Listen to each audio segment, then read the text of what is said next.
The instant she heard that Chia Chang had sent for Pao Yu and that he had not come back during the whole day, she felt very distressed on his account.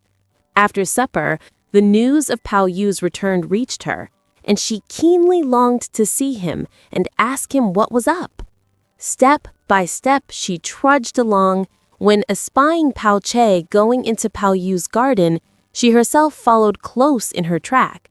But on their arrival at the Sin Fong Bridge, she caught sight of the various kinds of waterfowl bathing together in the pond, and although unable to discriminate the numerous species, her gaze became so transfixed by their respective variegated and bright plumage and by their exceptional beauty that she halted, and it was after she had spent some considerable time in admiring them that she repaired at last to the Ai Hung court.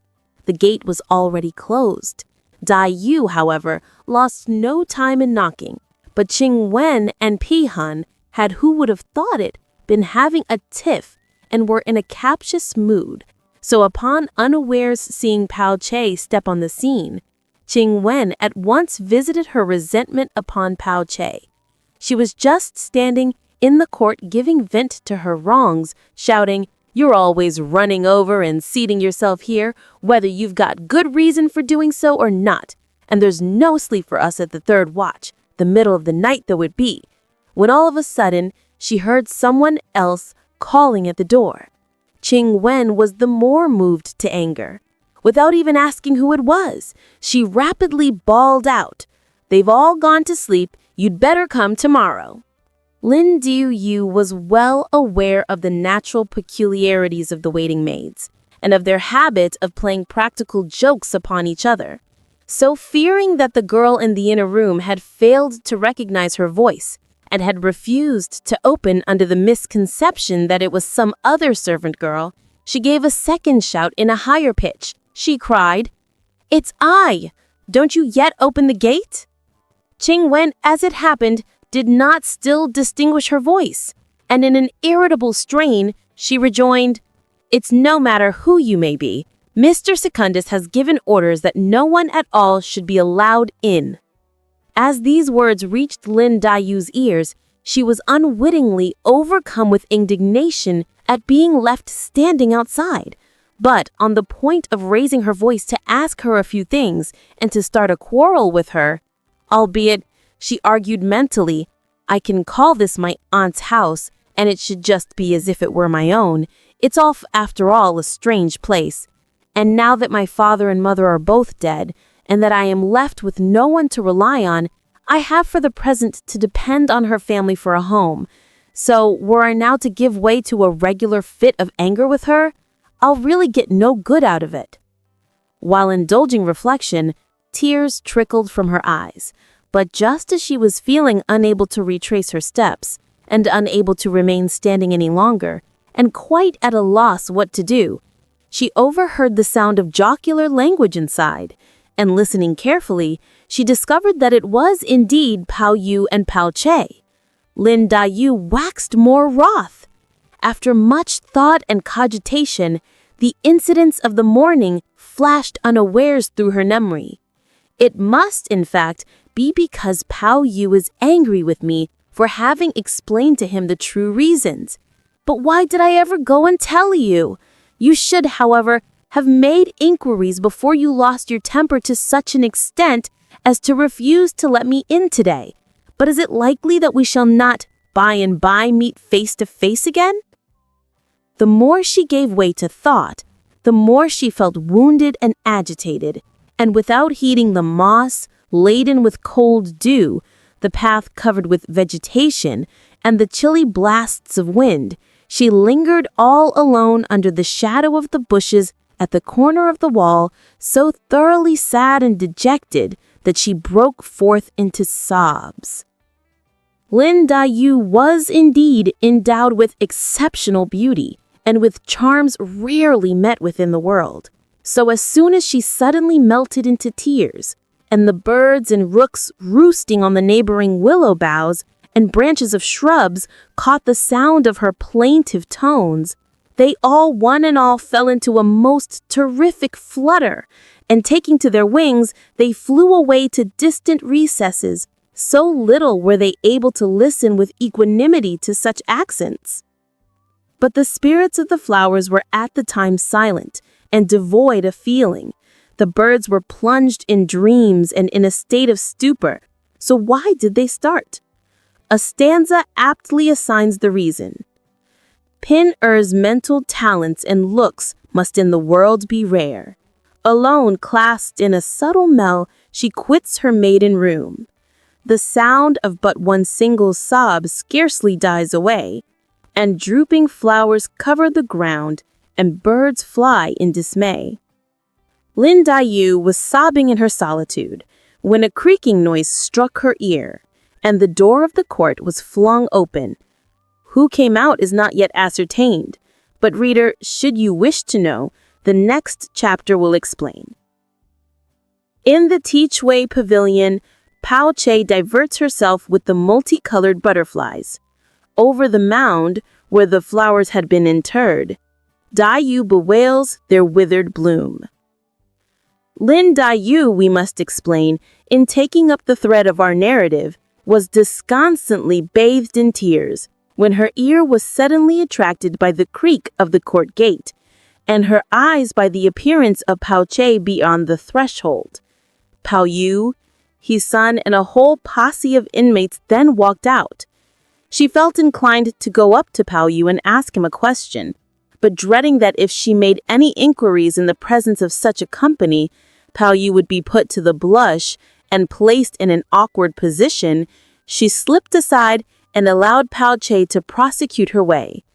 And it was only after Pao Yi and the rest of the party had entered and closed the gate behind them that she at last issued from her retreat. Then, fixing her gaze steadfastly on the gateway, she dropped a few tears. But, inwardly conscious of their utter futility, she retraced her footsteps and wended her way back into her apartment. And with heavy heart and despondent spirits, she divested herself of the remainder of her habiliments. Su Chun and Su Yan were well aware from the experience they had reaped in past days that Lin Daiyu was, in the absence of anything to occupy her mind, prone to sit and mope, and that if she did not frown her eyebrows, she anyway heaved deep sighs. But they were quite at a loss to divine why she was, with no rhyme or reason, ever so ready to indulge, to herself, in inexhaustible gushes of tears. At first, there were such as still endeavored to afford her solace, or who, suspecting lest she brooded over the memory of her father and mother, felt homesick, or aggrieved through some offense given her, tried by every persuasion to console and cheer her. But, as contrary to all expectations, she subsequently persisted time and again in this dull mood. Through each succeeding month and year, people got accustomed to her eccentricities and did not extend to her the least sympathy. Hence, it was that no one, on this occasion, troubled her mind about her, but letting her sit and sulk to her heart's content, they one and all turned in and went to sleep. Lin Daiyu leaned against the railing of the bed, clasping her knees with both hands, her eyes suffused with tears. She looked, in very truth, like a carved wooden image or one fashioned of mud. There she sat straight up to the second watch, even later, when she eventually fell asleep.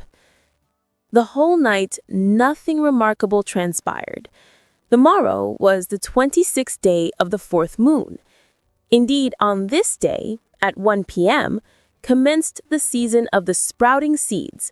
In accordance to an old custom, on the day on which this feast of sprouting seeds fell, everyone had to lay all kinds of offerings and sacrificial viands on the altar of the god of flowers. Soon after the expiry of this season of sprouting seeds follows summertime. And as plants in general then wither and the god of flowers resigns his throne, it is compulsory to feast him at some entertainment previous to his departure. In the ladies' apartments, This custom was observed with still more rigor.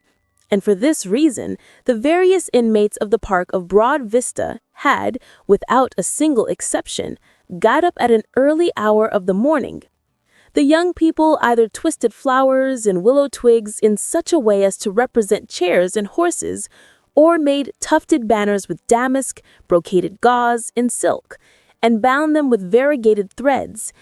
These articles of decoration were alike attached on every tree and plant, and throughout the whole expanse of the park, embroidered sashes waved to and fro, and ornamented branches nodded their heads about. In addition to this, the members of the family were clad in such fineries that they put the peach tree to shame, made the almond yield the palm, the swallow envious, and the hawk to blush.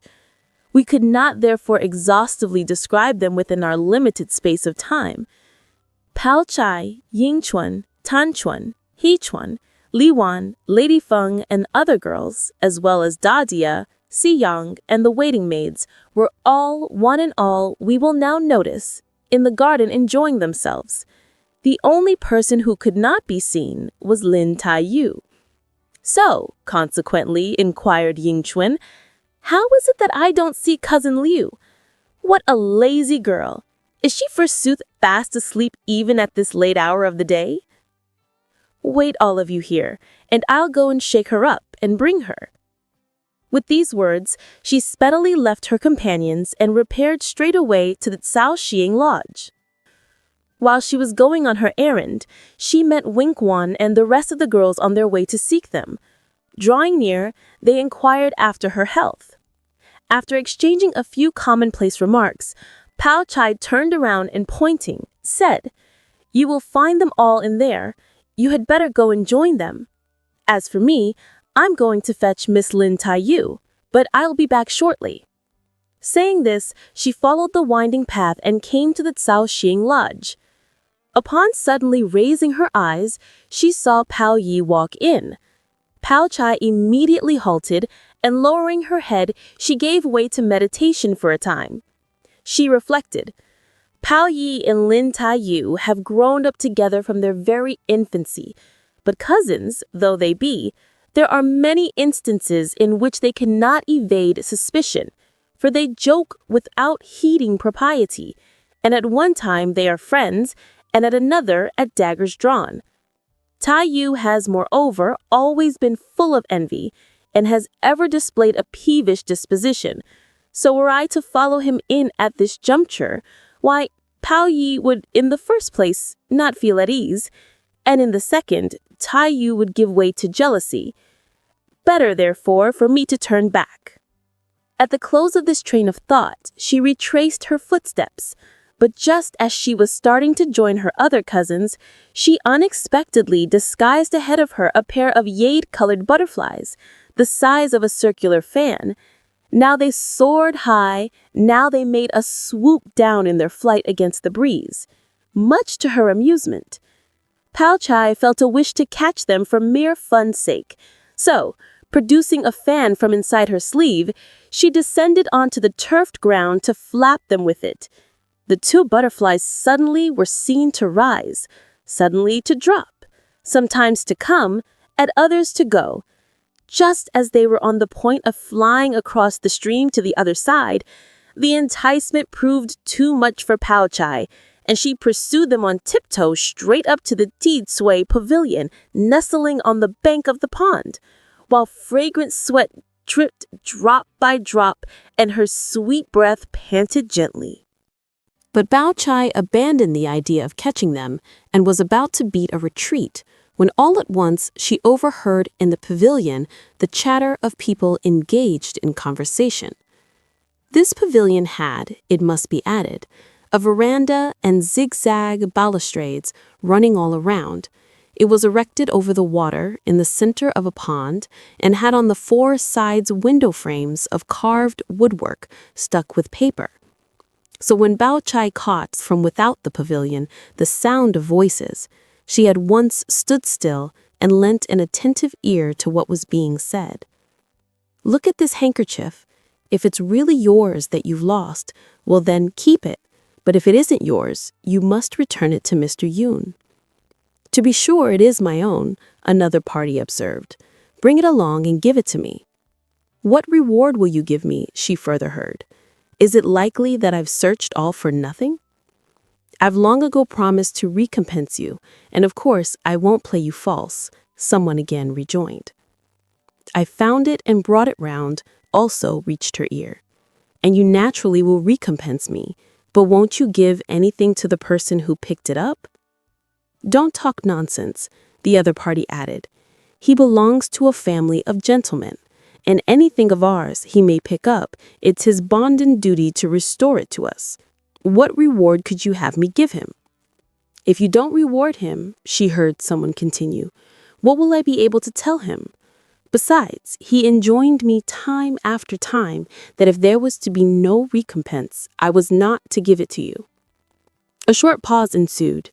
Never mind, then came out again to her. Take this thing of mine and present it to him and have done.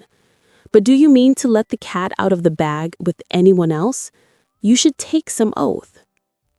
If I tell anyone, she likewise overheard, may an ulcer grow on my mouth, and may I, in course of time, die an unnatural death. Ayah, was the reply she heard. Our minds are merely bent on talking, but someone might come and quietly listen from outside. Wouldn't it be as well to push all the Venetians open? Anyone seeing us in here will then imagine that we're simply chatting about nonsense. Besides, should they approach, we shall be able to observe them and at once stop our conversation. Bao Chai listened to these words from outside with a heart full of astonishment. How can one wonder, she argued mentally, if all those lewd and dishonest people who have lived from olden times to the present have devised such thorough artifices? But were they now to open and see me here, won't they feel ashamed? Moreover, the voice in which those remarks were uttered resembles very much that of Hong Er, attached to Bao Yu's rooms, who has all along shown a sharp eye and a shrewd mind. She's an artful and perverse thing of the first class. And as I have now overheard her peccadilloes, and a person in despair rebels as sure as a dog in distress jumps over the wall, not only will trouble arise, but I too will derive no benefit. It would be better at present, therefore, for me to lose no time in retiring. But as I fear I may not be in time to get out of the way, the only alternative for me is to make use of some art like that of the cicada, which can divest itself of its exuvia. She had scarcely brought her reflections to a close before a sound of kochi reached her ears. Bao Chai purposely hastened to tread with heavy step. "Pin Er, I see where you hiding," she cried out laughingly, and as she shouted, she pretended to be running ahead in pursuit of her. As soon as Xiao Hong and True Air pushed the windows open from inside the pavilion, they heard Bao Chai screaming while rushing forward, and both fell into a state of trepidation from the fright they sustained. Bao Chai turned around and faced them. "Who has seen anything of Miss Lin?" She smiled. "Who has seen anything of Miss Lin?" Trua retorted. "I was just now on that side of the pool and discerned Miss Lin squatting down over there and playing with the water. I meant to have gently given her a start, but scarcely had I walked up to her when she saw me, and with a detour towards the east, she had once vanished out of sight. So mayn't she be concealing herself in there?" As she spoke, she designedly stepped in and searched around for her. This over, she betook herself away, adding, "She's certain to have gotten again into that cave in the hill and come across a snake which must have bitten her and put an end to her." So saying, she distanced them, feeling again very much amused. "I have managed to ward off this piece of business, but I wonder what those two think about it." Xiao Hong, who would have anticipated, readily credited as gospel the remarks she heard Bao Chai make. But allowing just enough time for Bao Chai to got to a certain distance, she instantly drew True Air to her. "Dreadful," she observed. Miss Lin was squatting in here and must have for certainty overheard what we said before she left. Albeit true listened to her words, she kept her own counsel for a long time. What's to be done? How she consequently exclaimed. Even supposing she did overhear what we said, why should she meddle in what doesn't concern her? Everyone should mind their own business. Had it been Miss Pao, it would not have mattered, remarked Seo Hung, but Miss Lin delights in telling mean things of people and is, besides, so petty-minded. Should she have heard and anything perchance comes to light, what will we do? During their colloquium, they noticed Wen Quan, Xiang Ling, Si Chi, Shi Shu, and the other girls entered the pavilion, so they were compelled to drop the conversation and to play and laugh with them. They then espied Lady Feng standing on the top of the hillock, waving her hand, beckoning to Seo Hung. Hurriedly, therefore, leaving the company, she ran up to Lady Feng and with smile heaped upon smile, "My lady," she inquired, "what is it that you want?" Lady Feng scrutinized her for a time, observing how spruce and pretty she was in looks, and how genial in her speech. She felt prompted to give her a smile. "My own waiting maid hasn't followed me in here today, and as I've just this moment bethought myself of something and would like to send someone on an errand, I wonder whether you're fit to undertake the charge and deliver a message faithfully." "Don't hesitate in entrusting me with any message you may have to send," replied Seo Hung. With a laugh, "I'll readily go and deliver it. Should I not do so faithfully and blunder in fulfilling your business, my lady, you may visit me with any punishment your ladyship may please, and I'll have nothing to say." "What young lady's servant are you?" smiled Lady Feng. "Tell me, so that when she comes back after I've sent you out and looks for you, I may be able to tell her about you." "I'm attached to our master secondist, Mr. Paul's rooms," answered Seo Hung. "Ah!" ejaculated Lady Feng as soon as she heard these words. "Are you really in Pao Yu's rooms? How strange! Yet it comes to the same thing. Well, if he asks for you, I'll tell you where you are. Go now to our house and tell your sister Ping that she'll find on the table in the outer apartment under the stand with the plate from the Rue Kiln a bundle of silver, that it contains the 120 taels for the embroiderer's wages, and that when Shang Tai's wife comes, the money should be handed to her to take away, after having been weighed in her presence and being given to her to tally. Another thing, too, I want. In the inner apartment and at the head of the bed, you'll find a small purse. Bring it along to me." Seo Hung listened to her orders and then started to carry them out. On her return, in a short while, she discovered that Lady Feng was not on the hillock, but perceiving Si Chi egress from the cave and stand still to tie her petticoat, she walked up to her. "Sister, do you know where Our Lady Secunda is gone to now?" "I didn't notice," rejoined Si Chi. At this reply, Seo Hung turned around and cast a glance on all four quarters. Seeing Ten Chun and Bo Sai standing by the bank of the pond on the opposite side and looking at the fish, Seo Hung advanced up to them. "Young ladies, do you perchance have any idea where Our Lady Secunda is gone to now?" "Go into your senior lady's court and look for her," Ten Chun answered. Hearing this, Seo Hung was proceeding immediately towards the Daoxiang village when she caught sight, just ahead of her, of Qing Wen, Qi Xia, Bi Hun, Qiu Wen, Shi Yu, Shi Shu, Ru Hua, Ying and some other girls coming towards her in a group. The moment Qing Wen saw Seo Hung, she called out to her, "Are you gone clean off your head? You don't water the flowers nor feed the birds or prepare the tea stove, but gad about outside?" "Yesterday," replied Seo Hung, "Mr. Secondist told me that there was no need for me to water the flowers today, that it was enough if they were watered every other day. As for the birds, you're still in the arms of Morpheus, sister, when I give them their food."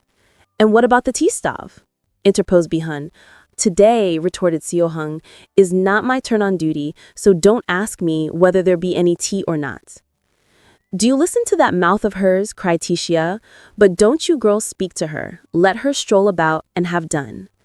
"You'd better all go and ask whether I've been gadding about or not," continued Seo Hung. "Our Lady Secunda has just bidden me go and deliver a message and fetch something." Saying this, she raised the purse and let them see it, and they, finding they could hit upon nothing more to taunt her with, trudged along onward. Qing Wen smiled a sarcastic smile. "How funny," she cried. "Lo, she climbs up a high branch and doesn't condescend to look at any one of us. All she told her must have just been some word or two, who knows?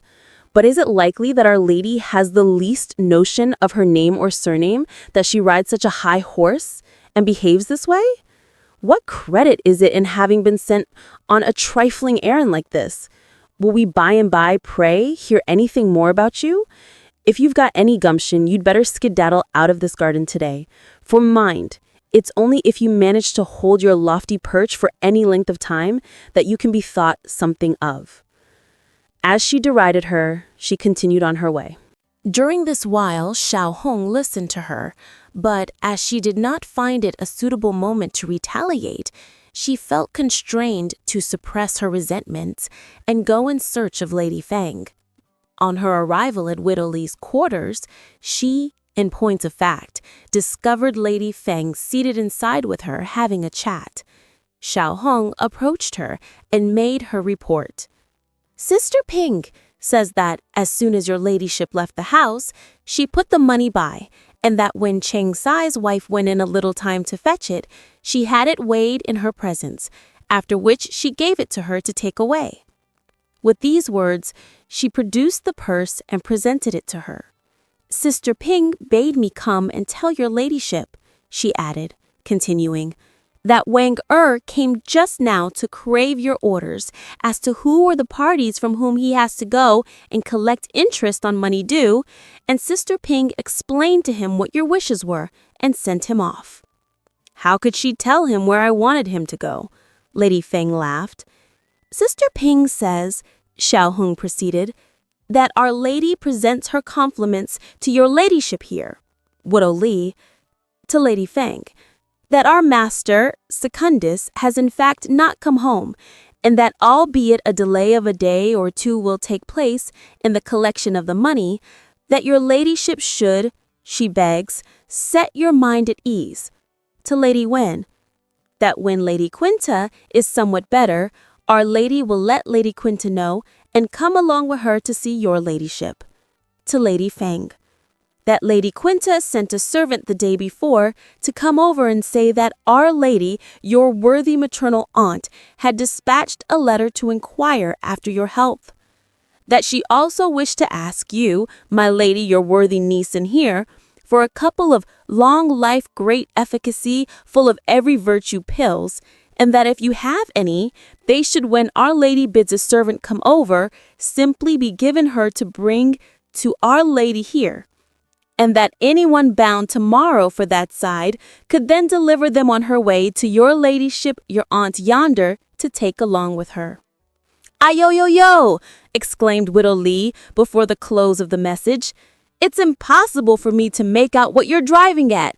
What a heap of ladyships and misters! It's not to be wondered that you can't make them out. Why, her remarks refer to 4 or 5 distinct families." While speaking, she again faced Xiao Hong. "My dear girl, what a trouble you've been put to. But you speak decently, and unlike the others who keep on buzz like mosquitoes. You're not aware, sister-in-law, that our Ping was also once like them. But when I asked her, must you forsooth imitate the humming of a mosquito to be accounted a handsome girl, and spoke to her on several occasions, at length she improved considerably." "What would a good thing it would be if they all could be as smart as you are," laughed Li Gongsai. "This girl is first rate. She just now delivered 2 messages. They didn't, I admit, amount to anything, yet to listen to her she spoke to the point. Tomorrow," she continued, addressing herself to Xiao Hong smilingly, "come and wait on me, and I will acknowledge you as my daughter, and the moment you come under my control, you'll readily improve." At this news, Xiao Hong spurted out laughing aloud. "What are you laughing for?" Lady Feng inquired. "You must say to yourself that I am young in years, and how much older can I be than you to become your mother? But are you under the influence of a spring dream? Go and ask all those people older than yourself. They would only be too ready to call me mother, but snapping my fingers at them, I today exalt you." I wasn't laughing about that, Xiao Hong answered with a smiling face. I was amused by the mistake your ladyship made about our generations. Why, my mother claims to be your daughter, my lady. And are you now going to recognize me, too, as your daughter? Who's your mother? Lady Feng exclaimed. Don't you actually know her? Put in Li Gongxai with a smile. She's Lin Xiao's Cuddy. This disclosure greatly surprised Lady Feng. What? Is she really his daughter? Why, Lin Xiao and his wife couldn't utter a sound if even they were pricked with a nozzle. I've always maintained that they're a well-suited couple, as the one is as deaf as a post and the other as dumb as a mute. But who would ever have expected them to have such a clever girl? By how much are you in your teens? I'm 17, replied Xiao Heng. What is your name? She went on to ask. My name was once Hong Yu, but since it was a duplicate of that of Master Secundus, Mr. Bao Yu, I'm simply called Xiao Heng. Upon hearing this explanation, Lady Feng raised her eyebrows into a frown, and, turning her head round, "It's most disgusting," she remarked. "Those bearing the name Yu would seem to be very cheap, for your name is Yu, and so is also mine Yu." Sister-in-law, she then observed, "I never let you know anything about it, but I mentioned to her mother that Lai Ta's wife has at present her hands quite full, and that she hasn't either any notion as to who is who in this mansion. You had better," I said, "carefully select a couple of girls for my service." She assented unreservedly, but she put it off and never chose any. On the contrary, she sent this girl to some other place. But is it likely that she wouldn't have been well off with me? Here you are, again full of suspicion, Li Wan laughed. She came in here long before you ever breathed a word to her, so how could you bear a grudge against her mother? Well, in that case, added Lady Feng, I'll speak to Bao Yu tomorrow and induce him to find another one and to allow this girl to come along with me. I wonder, however, whether she herself is willing or not. Whether willing or not, interposed Xiao Hong, smiling. Such as we couldn't really presume to raise our voices and object. We should feel it our privilege to serve such a one as your ladyship and learn a little how to discriminate when people raise or drop their eyebrows and eyes with pleasure or displeasure, and reap some experience in such matters as go out or come in, whether high or low, great and small. But during her reply, she perceived Madame Wang's waiting maid come and invite Lady Feng to go over. Lady Feng bade goodbye at once to Li Gongzai and took her departure. Xiao Hong returned into the Ai Hung court, where we will leave her and devote our attention for the present to Lin Tai Yu. As she had had but little sleep in the night, she got up the next day at a late hour. When she heard that all her cousins were collected in the park, giving a farewell entertainment for the god of flowers, she hastened, for fear people would laugh at her for being lazy, to comb her hair, perform her ablutions, and go out and join them.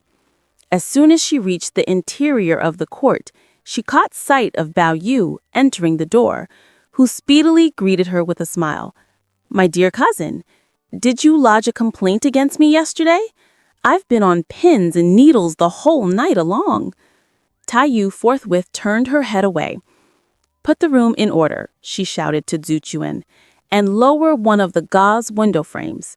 And when you've seen the swallows come back, drop the curtain, keep it down then by placing the lion on it, and after you've burned the incense, mind to cover the censer." So saying, she stepped outside. Bao Yu, perceiving her manner, concluded again that it must be on account of the incident of the previous noon. But how could he have had any idea about what happened in the evening? He kept on still bowing and curtsying, But Lin Tai-yu did not even so much as look at him straight in the face, but egressing alone out of the door of the court, she proceeded there and then in search of the other girls. Bao Yu fell into a despondent mood and gave way to conjectures. He reflected, judging from this behavior of hers, it would seem as if it could not be for what transpired yesterday. Yesterday, too, I came back late in the evening, and what's more, I didn't see her, so that there was no occasion on which I could have offended her. As he indulged in these reflections, he involuntarily followed in her footsteps to try and catch up with her, when he described Pao Chai and Tan Chuan on the opposite side watching the frolics of the storks. As soon as they saw Tai Yu approach, the trio stood together and started a friendly chat. But noticing Pao Yu also come up, Tan Chuan smiled. "Brother Pao, are you all right? It's just 3 days that I haven't seen anything from you." "Are you, sister, quite well?" Bao Yu rejoined, a smile on his lips. "I asked news of you of our senior sister-in-law." "Brother Pao," Tan Chuan remarked, "come over here. I want to tell you something." The moment Pao Yu heard this, he quickly went with her. Distancing Pao Chai and Tai Yu, the two of them came under a pomegranate tree. Then Tan Chuan asked, "Has father sent for you these last few days?" "He hasn't," Bao Yu answered laughingly by way of reply. "Yesterday," Tan Chuan proceeded, "I heard vaguely something or other about father sending you to go out. I presume," Bao Yu smiled, "that someone must have heard wrong, for he never sent for me." "I've managed to save during the last few months," added Tan Chuan with another smile, "fully 10 diao, so take them and bring me when at any time you stroll outdoors, either some fine writings or an ingenious knick-knack." Much as I have roamed inside and outside the city walls and seen grand establishments and large temples, I've never come across anything novel or pretty. One simply sees articles made of gold, jade, copper, and porcelain, as well as such curios for which we could find no place here. Besides these are satins, eatables, and wearing apparel. "Who cares for such baubles?" exclaimed Tan Chun. "How could they come up to what you purchased the last time? That wee basket made of willow twigs, that scent box scooped out of a root of real bamboo, that portable stove fashioned of glutinous clay. These things were, oh, so very nice. I was as fond of them as I don't know what. But who would have thought it? They fell in love with them and bundled them all off, just as if they were precious things." "Is it things of this kind that you really want?" laughed Pao Yu. "Why, these are worth nothing. Were you to take 100 cash and give them to the servant boys, they could, I'm sure, bring 2 cartloads of them." "What do the servant boys know?" Tan Chun replied. "Those you chose for me were plain, yet not commonplace. Neither were they of coarse make. So, were you to procure me as many as you can get of them, I'll work you a pair of slippers like those I gave you last time, and spend twice as much trouble over them as I did over that pair. Now, what do you say to this bargain?" "Your reference to this," smiled Pao Yu, "reminds me of an old incident. One day I had them on, and by a strange coincidence I met father, whose fancy they did not take, and he inquired who had worked them. But how could I muster up the courage to allude to the 3 words, 'my sister Tertia'? So I answered that my maternal aunt had given them to me on the recent occasion of my birthday. When father heard that they had been given to me by my aunt, he could not very well say anything, but after a while, he observed, 'Why uselessly waste human labor and throw away silks to make things of this sort?' On my return, I told Sijin about it. 'Never mind,' said Sijin, but Mrs. Zhao got angry. Her own brother wears slipshod shoes and socks in holes, and there's no one to look after him. And does she go and work all these things?' Tanchun, hearing this, immediately lowered her face. "Now tell me, aren't these words utter rot?" she shouted. "What am I? That I have to make shoes? And is it likely that Juanhar hasn't his own share of things? Clothes are clothes, and shoes and socks are shoes and socks. And how is it that any grudges arise in the room of a mere servant girl, an old matron? For whose benefit does she come out with all these things? I simply work a pair or part of a pair when I'm at leisure, with time on my hands, and I can give them to any brother, elder or younger, I fancy. And who has a right to interfere with me? This is just another bit of blind anger." After listening to her, Pao Yu nodded his head and smiled. "Yet," he said, "you don't know what her motives might be. It's but natural that she should also cherish some expectations." This apology incensed Tanchun more than ever, and twisting her head round, she cried, "Now, you have also grown dull. She does, of course, indulge in expectations, but they are actuated by some underhand and paltry notion. She may go on giving way to these ideas, but I, for my part, will only care for Mr. Jiasheng and Madame Wang. I won't care a rap for anyone else. In fact, I'll be nice with such of my sisters and brothers as are nice to me, and won't even draw any distinction between those born of primary wives and those born of secondary ones. Properly speaking, I shouldn't say these things about her, but she's narrow-minded to a degree, and unlike what she should be. There's besides another ridiculous thing. This took place the last time I gave you the money to get me those trifles. Well, 2 days after that, she saw me and she began again to represent that she had no money and that she was hard up. Nevertheless, I did not worry my brain with her goings-on. But as it happened, the servant girl subsequently quitted the room and she at once started finding fault with me. Why do I give you my savings to spend and don't after all let Juanhar have them and enjoy them? When I heard these reproaches, I felt both inclined to laugh and also disposed to lose my temper. But I there and then skedaddled out of her quarters and went over to our Madame Wang. As she was recounting this incident, she overheard Bao Chai sarcastically observe from the opposite direction, "Have you done spinning your yarns? If you have, come along. It's quite evident that you are brother and sister, for here you leave everyone else and go and discuss your own private matters. Couldn't we too listen to a single sentence of what you have to say?" While she taunted them, Tanchun and Pao Yu eventually drew near her with smiling faces. Pao Yu, however, failed to see Ling Dayu, and he concluded that she had dodged out of the way and gone elsewhere. "It would be better," he muttered after some thought, "that I should let 2 days elapse and give her temper time to evaporate before I go and see her." But as he drooped his head, his eye was attracted by a heap of touch-me-nots, pomegranate flower, and various kinds of fallen flowers which covered the ground thick as tapestry, and he heaved a sigh. "It's because she's angry that she did not remove these flowers," he pondered, "but I'll take them over to the place and by ask her about them." As he argued to himself, he heard Bao Chai bid them go out. "I'll join you in a moment," Pao Yu replied, and waiting till they two cousins had gone some distance, he bundled the flowers into his coat and ascending the hill, he crossed the stream, penetrated into the arbor, passed through the avenues with flowers, and wended his way straight for the spot where he had, on a previous occasion, interred the peach blossoms with the assistance of Lin Dayu.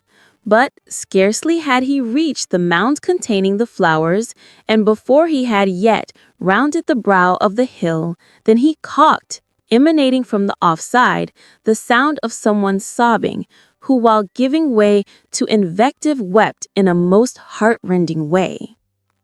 "I wonder," soliloquized Pao Yu, "whose servant girl this is, who has been so aggrieved as to run over here to have a good cry."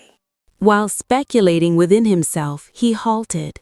He then heard, mingled with wails, Flowers wither and decay, and flowers do fleet. They fly all o'er the skies. Their bloom wanes, their smell dies, but who is there with them to sympathize?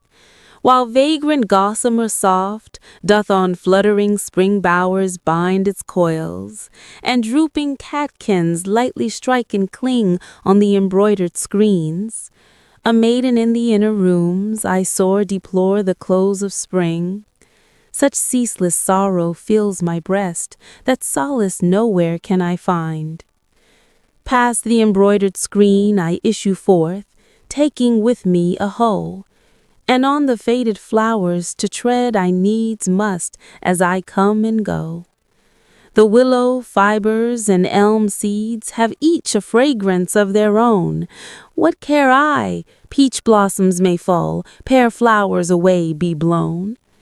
Yet peach and pear will when next year returns burst out again in bloom. But can it ever be told who next year will dwell in the inner room?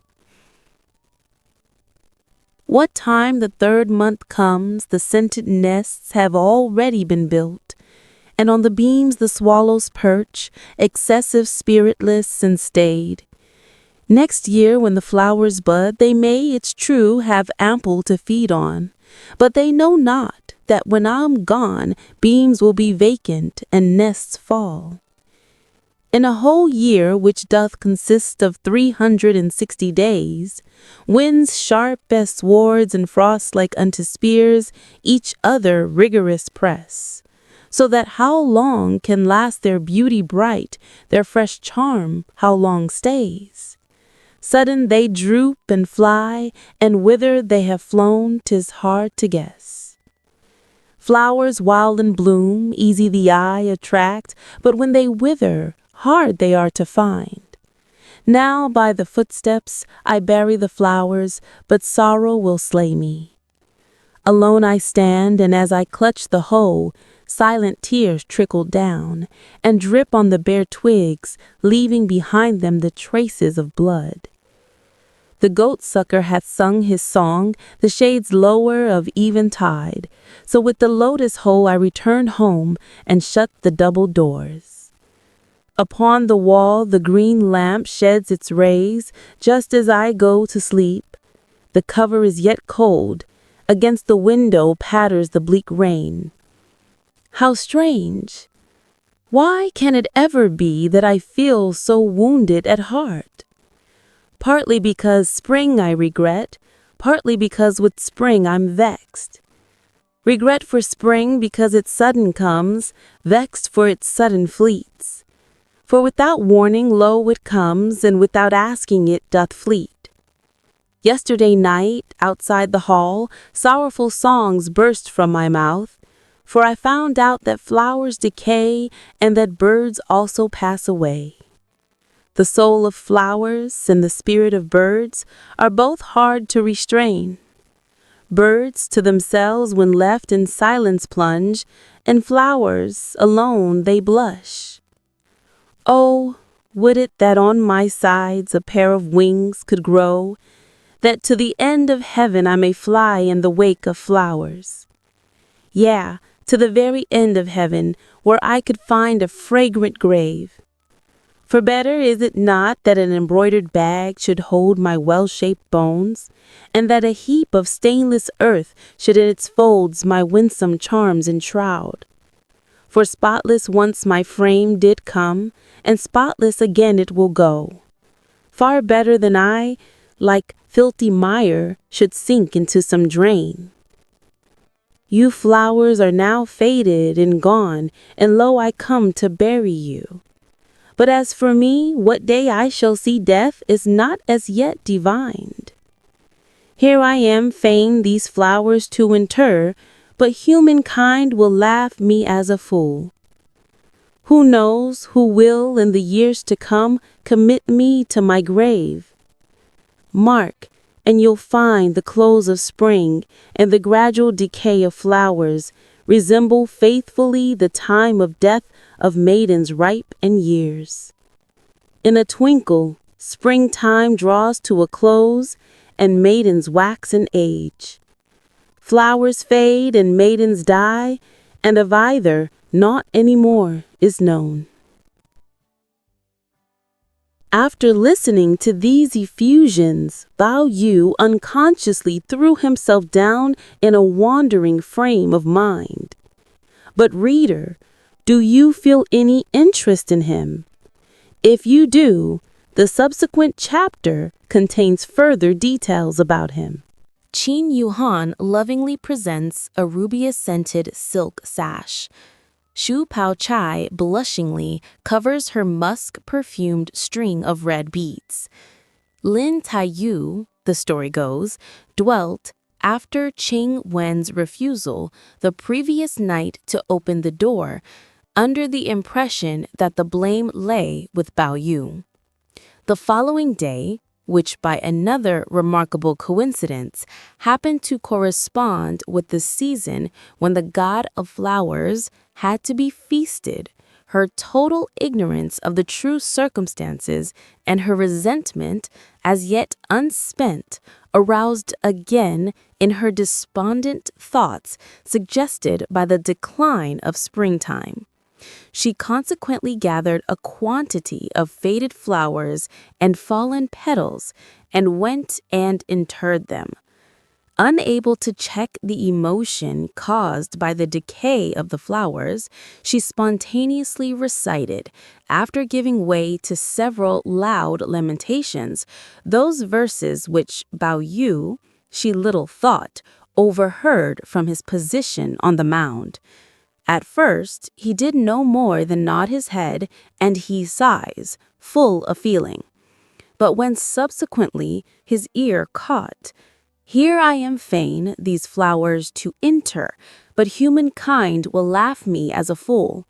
Who knows who will in years to come commit me to my grave?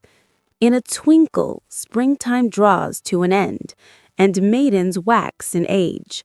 Flowers fade and maidens die, and of either naught any more is known." He unconsciously was so overpowered with grief that he threw himself on the mound, bestrewing the whole ground with the fallen flowers he carried in his coat, close to his chest. When Taiyu's flower-like charms and moon-like beauty by and by likewise reach a time when they will vanish beyond any hope of recovery, won't my heart be lacerated and my feelings be mangled? And extending, since Taiyu must at length some day revert to a state when it will be difficult to find her, this reasoning to other persons like Bao Chai, Xiangling, and the other girls, they too are equally liable to attain a state beyond the reach of human search. But when Bao Chai and all the rest have ultimately reached that stage when no trace will be visible of them, where shall I myself be then? And when my own human form will have vanished and gone, whither I know not yet, to what person, I wonder, will this place, this garden, and these plants revert? From one to a second, and from a second to a third, he thus pursued his reflections backwards and forwards until he really did not know how he could best, at this time and at such a juncture, dispel his fit of anguish. His state is adequately described by, "The shadow of a flower cannot err from the flower itself to the left or the right. The song of birds can only penetrate into the ear from the east or the west." Lin Taiyu was herself a prey of emotion and agitation when unawares sorrowful accents also struck her ear from the direction of the mound. "Everyone," she cogitated, "laughs at me for laboring under a foolish mania. But is there likely another fool besides myself?" Then she raised her head, and casting a glance about her, she discovered that it was Bao Yu. "Tsu." Eagerly tied Yu, I was wondering who it was, but is it truly this ruthless-hearted and short-lived fellow? But the moment the two words short-lived dropped from her mouth, she sealed her lips, and heaving a deep sigh, she turned herself around and hurriedly walked off. Bao Yu, meanwhile, remained for a time a prey of melancholy. But perceiving that Tai Yu had retired, he at once realized that she must have caught sight of him and got out of his way. And as his own company afforded him no pleasure, he shook the dust off his clothes, rose to his feet, and, descending the hill, he started for the Aihong court by the path by which he had come. But he espied Tai Yu walking in advance of him, and with rapid stride he overtook her. "Stop a little," he cried. "I know you don't care a rap for me, but I'll just make one single remark, and from this day forward we'll part company." Tai Yu looked round. Observing that it was Bao Yu, she was about to ignore him. Hearing, however, he mentioned that he had only one thing to say. "Please tell me what it is." She forthwith rejoined. Bao Yu smiled at her and asked, "If I pass two remarks, will you listen to me? Yes or no?" At these words, Tai Yu twisted herself around and beat a retreat, but Bao Yu followed behind. Since this is what we've come to now, what was the use of what existed between us in days gone by? As soon as Tai Yu heard his exclamation, she stopped impulsively, turning her face towards him. "What about days gone by, and what about now?" "Ah," ejaculated Bao Yu, "when you got here in days gone by, wasn't I your playmate in all your romps and in all your fun? My heart may have been set on anything, but if you wanted it, you could take it away at once.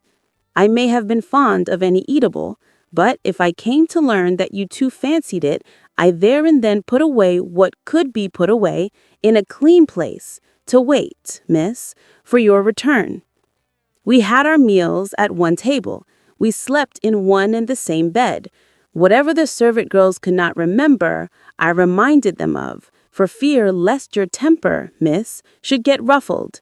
I flattered myself that cousins who have grown up together from their infancy, as you and I have, would have continued through intimacy or friendship, which either would have done, in peace and harmony until the end, to so make it palpable that we are above the rest.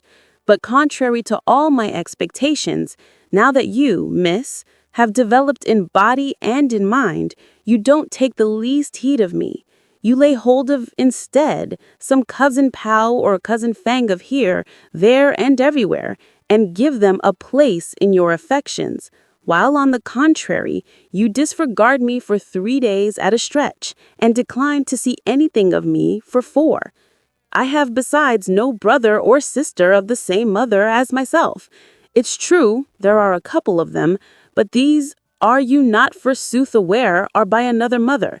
You and I are only children, so I venture to hope that you would have reciprocated my feelings. But who'd think it? I've simply thrown away my heart, and here I am with plenty of woes to bear, but nowhere to go and utter my feelings." While expressing these sentiments, tears unexpectedly trickled from his eyes.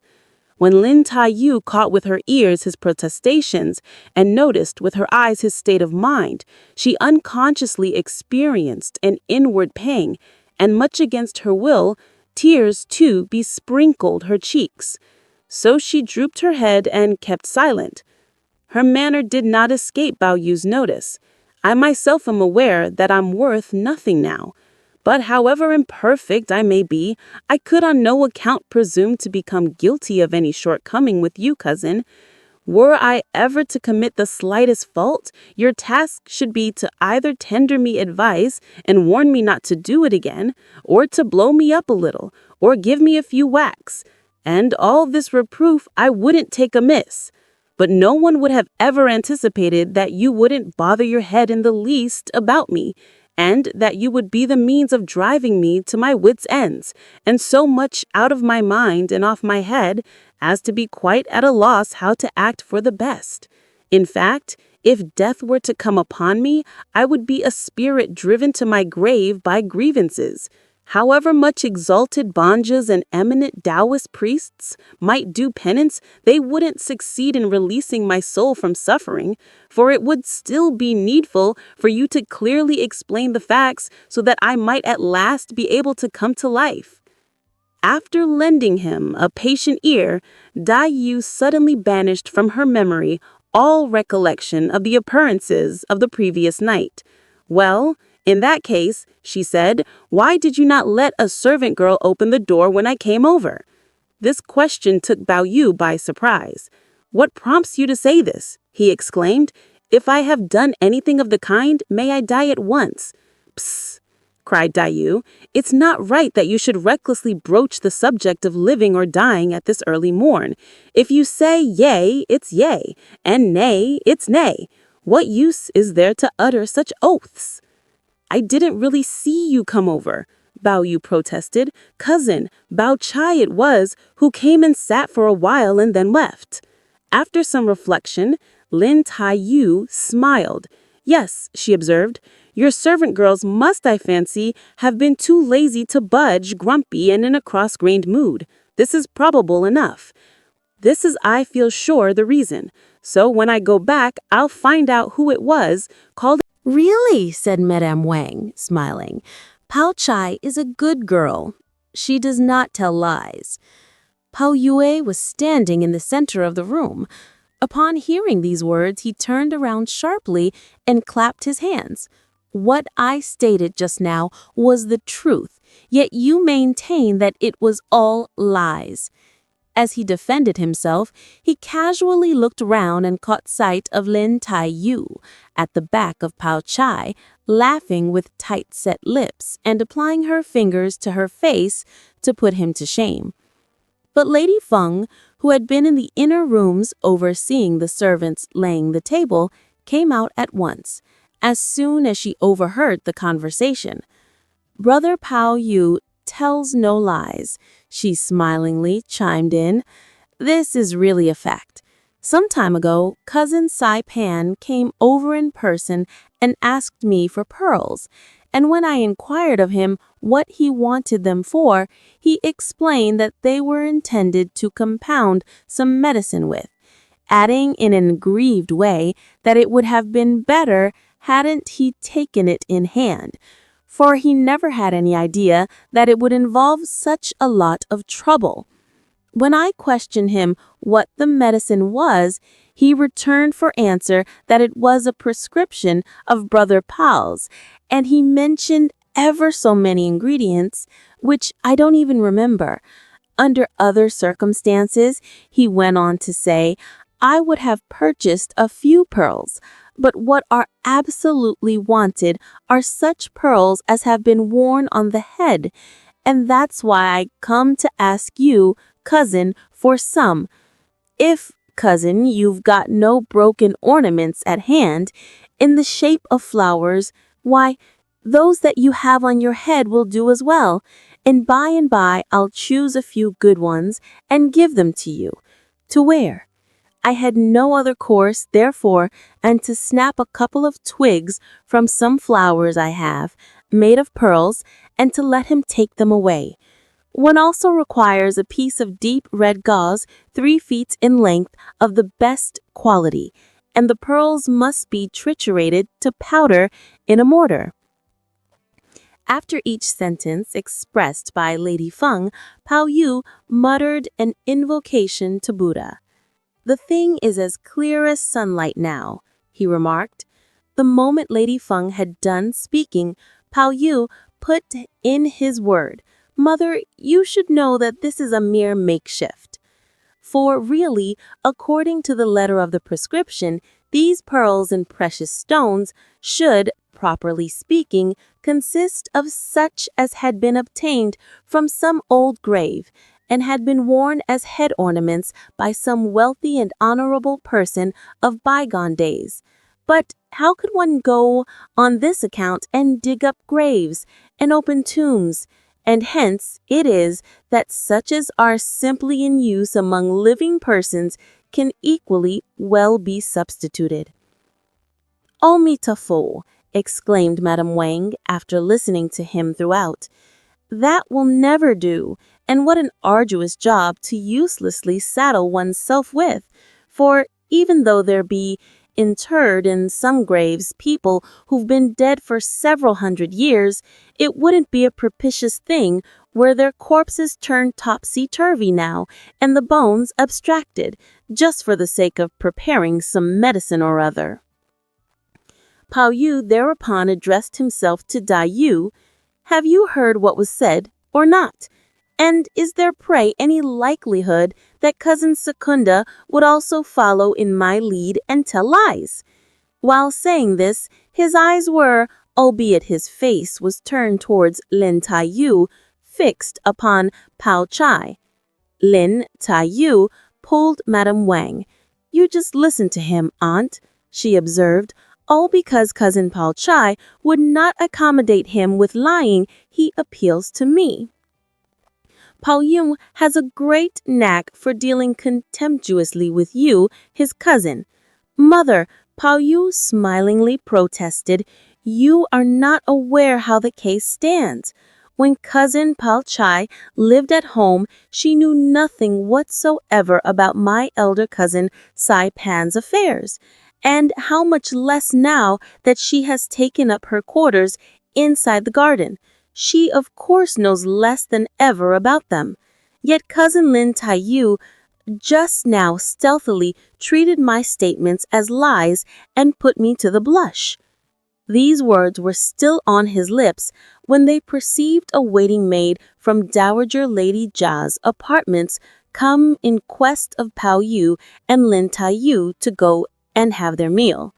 Lin Tai Yu, however, did not even call Pao Yu, but forthwith, rising to her feet, she went along dragging the waiting maid by the hand. "Let's wait for Master Secundus, Mr. Pao Yu, to go along with us," the girl demurred. "He doesn't want anything to eat," Lin Tai Yu replied. "He won't come with us, so I'll go ahead." So saying, she promptly left the room. "I'll have my repast with my mother today," Pao Yu said. "Not at all," Madame Wang remarked. "Not at all. I'm going to fast today, so it's only right and proper that you should go and have your own." "I'll fast with you then," Pao Yu retorted. As he spoke, he called out to the servant to go back and rushed up to the table and took a seat. Madame Wang faced Pao Chai and her companions. "You girls had better have your meal and let him have his own way," she observed. "It's right that you should go," Pao Chai smiled. "Whether you have anything to eat or not, you should go over for a while to keep company to Cousin Lin. She will be quite distressed and out of spirits." "Who cares about her?" Pao Yu rejoined. "She'll get all right again after a time." Shortly they finished their repast. But Pao Yu apprehended, in the first place, that his grandmother Jia would be solicitous on his account, and longed to be with Lin Tai Yu, so he hurriedly asked for some tea to rinse his mouth with. Cousin Secundus, Tun Chun, and Si Chun interposed with an ironic laugh. "What's the use of the hurry-scurry you're in the whole day long? Even when you're having your meals or your tea, you're in this sort of fussy helter-skelter?" "Make him hurry up and have his tea," Pao Chai chimed in, smiling, "so that he can look up his cousin Lin. He'll be up to all kinds of mischief if you keep him here." Pao Yu drank his tea. Then, hurriedly leaving the apartment, he proceeded straightway towards the eastern court.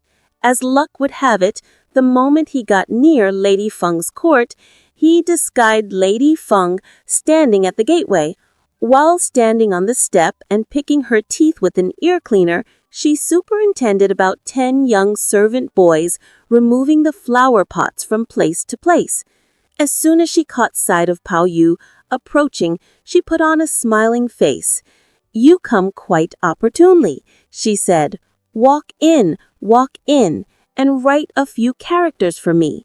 Pao Yu had no option but to follow her in. When they reached the interior of her rooms, Lady Feng gave orders to a servant to fetch a pen, ink slab, and paper, 40 rolls of deep red ornament satin, 40 rolls of satin with dragons, 100 rolls of gauze of every color of the finest quality, 4 gold necklaces. "What's this?" Pao Yu shouted. "It is neither a bill nor is it a list of presents, and in what style shall I write it?" Lady Feng remonstrated with him.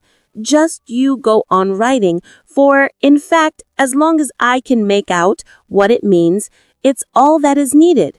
Pao Yu at this response felt constrained to proceed with the writing.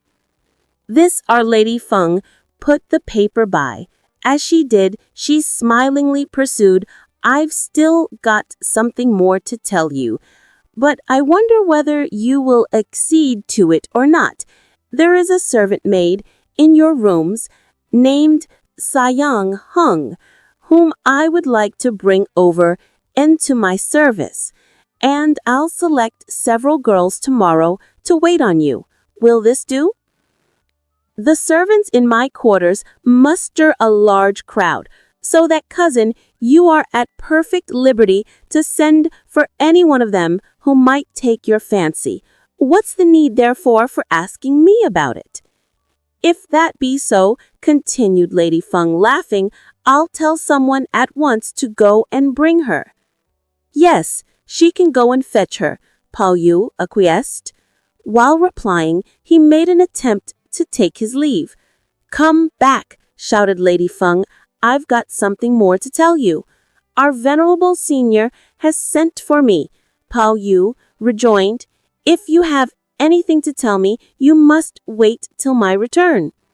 After this explanation, he there and then came over to his grandmother Jia's on this side, where he found that they had already gotten through their meal. "Have you had anything nice to eat with your mother?" old Lady Jia asked. "There was really nothing nice."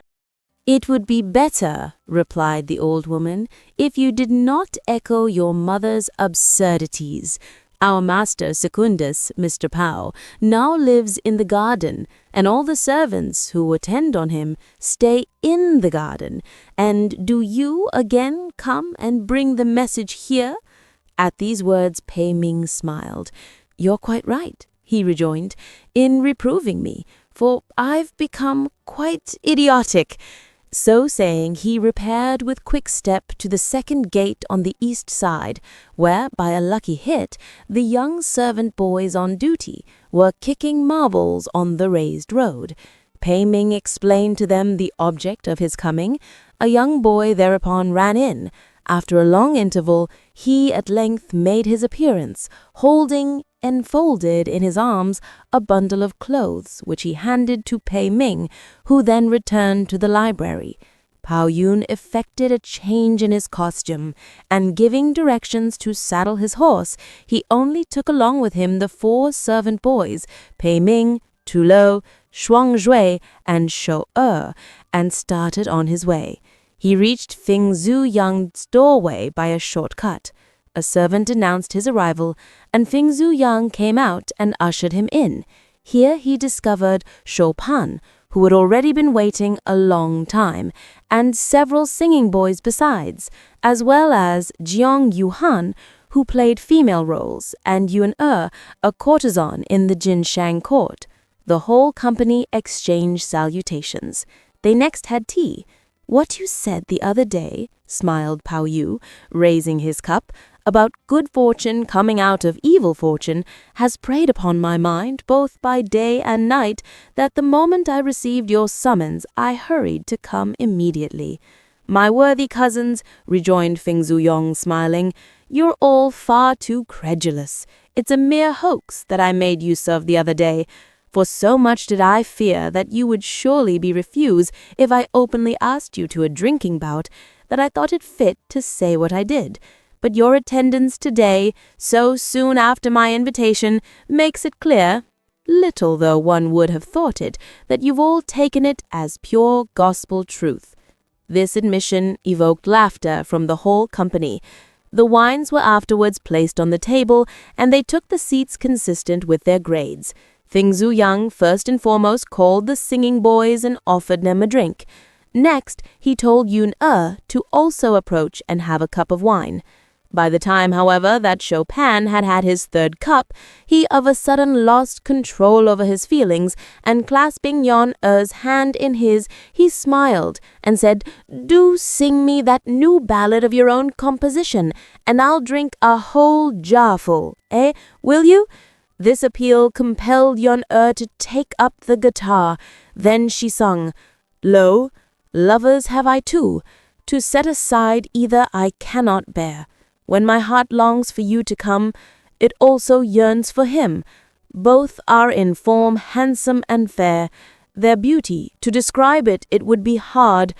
Just think, last night when at a silent hour we met in secret by the trellis frame laden with roses white, one to his feelings stealthily was giving vent, when lo, the other caught us in the act, and laying hands on us, there we three stood like litigants before the bar, and I had verily no word in answer for myself to give." At the close of her song she laughed. "Well now," she cried, "down with that whole jar." "Why, it isn't worth a jarful," smiled Chopin at these words. "Favor us with some other good song." "Why, listen to what I have to suggest," Bao Yu interposed, a smile on his lips. "If you go on drinking in this reckless manner, we will easily get drunk, and there will be no fun in it. I'll take the lead and swallow a large cupful and put in force a new penalty, and any one of you who doesn't comply with it will be milted in 10 large cupfuls in quick succession." Speedily rising from the banquet, he poured the wine for the company. Fingzu Yang and the rest meanwhile exclaimed with one voice, "Quite right, quite right." Bao Yu then lifted a large cup and drained it in one draught. We will now dilate on the 4 characters sad, wounded, glad, and joyful. But while discoursing about young ladies, we'll have to illustrate the 4 states. At the end of this recitation, we'll have to drink the door cup over the wine and sing an original and seasonable ballad, while over the heel taps to make allusion to some object on the table and devise something with some old poetical lines or ancient scrolls from the 4 books or 5 classics, or with some set phrases. Chopin gave him no time to finish.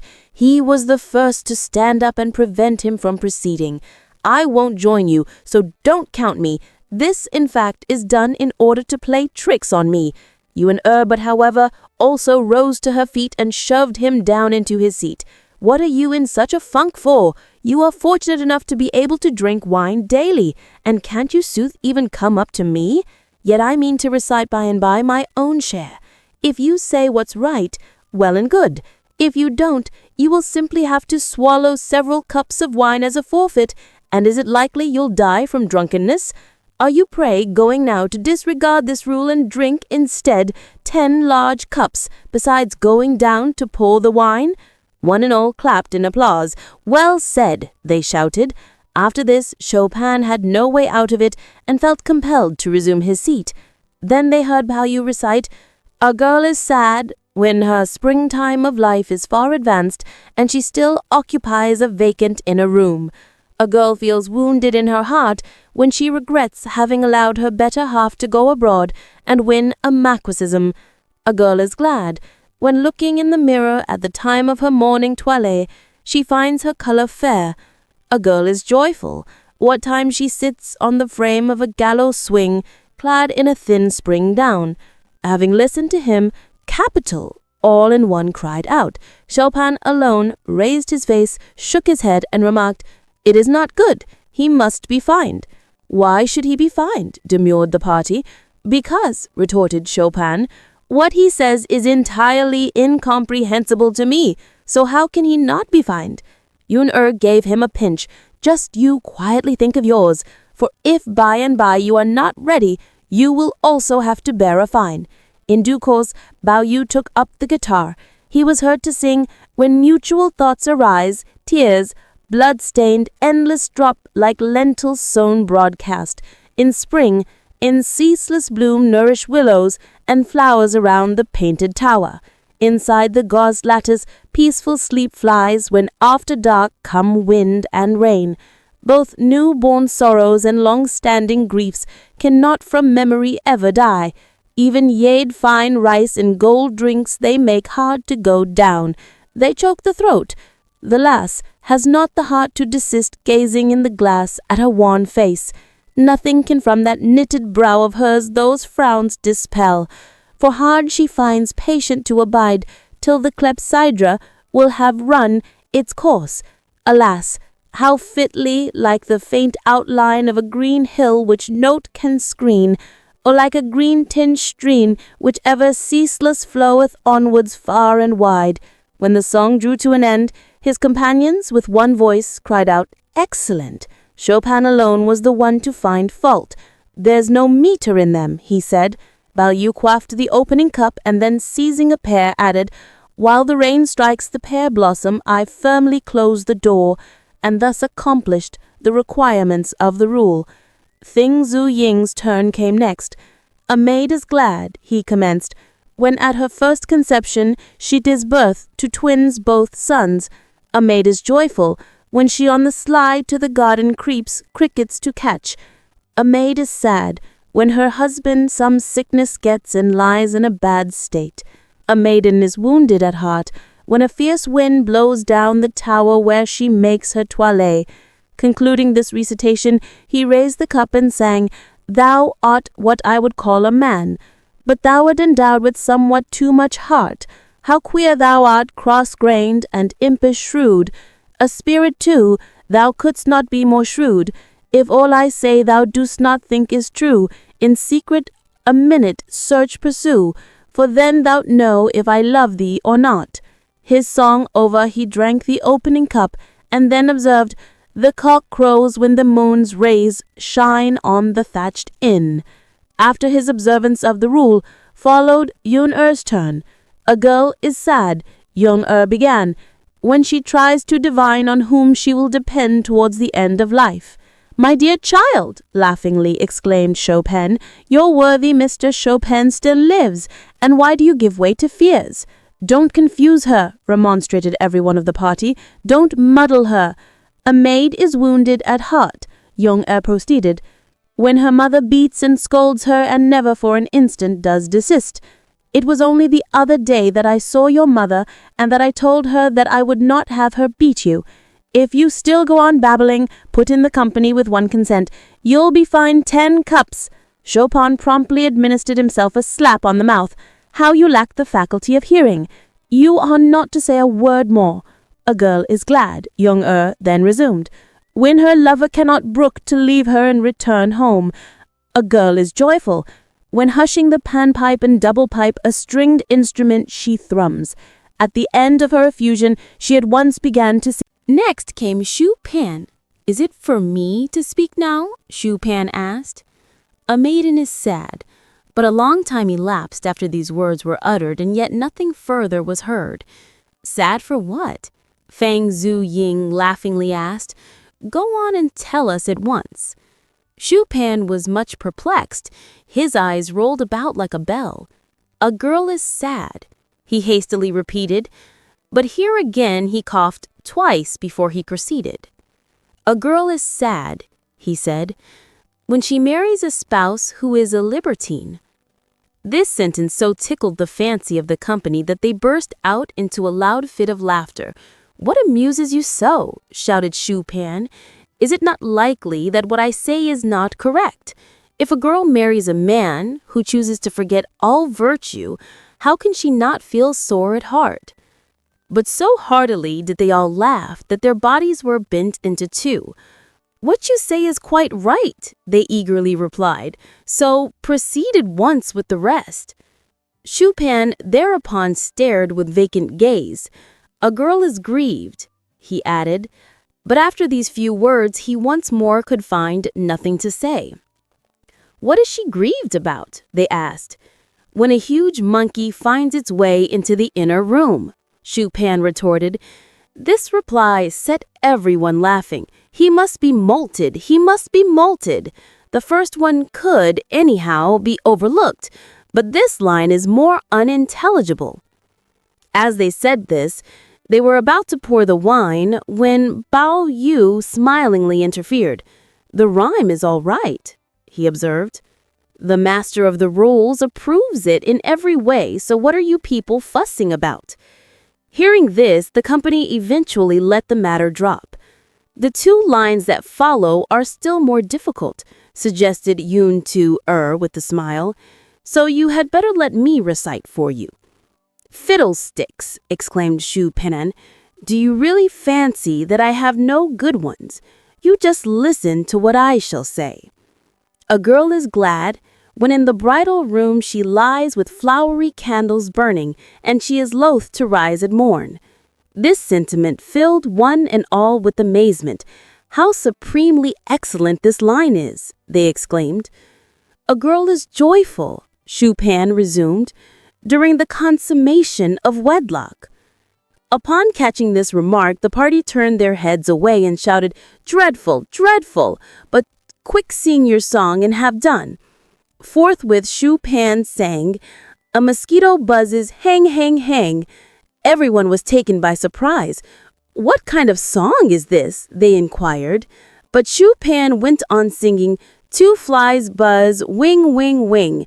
Enough, shouted his companions. That will do, that will do. Do you want to hear it or not? Shu Pan asked. This is a new kind of song called the Hang Hang Air. But if you people are not disposed to listen, let me off also from saying what I have to say over the heel taps, and I won't then sing. We'll let you off, answered all in one, so don't be hindering. A maiden is sad. Jiang Yu Han at once began. When her husband leaves home and never does return. A maiden is disconsolate when she has no money to go and buy some Olia Frangran's oil. A maiden is glad when the wick of the lantern forms two heads like twin flowers on one stem. A maiden is joyful when true conjugal peace prevails between her and her mate.